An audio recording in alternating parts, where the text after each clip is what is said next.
कराची के इलाके sea view apartments के गैराज में खड़ी गाड़ी से मिलने वाली 2 लाशों के वाक़े की सीसीटीवी फुटेज सामने आ गई है।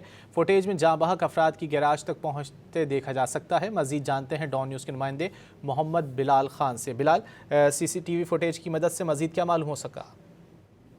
जी बिल्कुल, देखिए सीवी अपार्टमेंट्स के गैराज में खड़ी गाड़ी से 2 लाशें मिलने का वाकया पेश आया था। जाँ बहक अफराद की गैराज तक पहुंचने की सीसीटीवी फुटेज भी सामने आ गई है। दोनों लाशों के ताफुन उठने पर पुलिस को इत्तला दी गई थी, जबकि मरने वाले दोनों अफराद 17 अगस्त को गैराज पहुंचे थे। रात 9:12 पर दोनों मोटरसाइकिल पर अपार्टमेंट पहुंचे। चंद सेकंड बाद दोनों पैदल गैराज की तरफ जाते हुए देखे गए। गैराज के पास पहुंचकर असदुल्ला ने ताला खोला और अंदर दाखिल हो गया।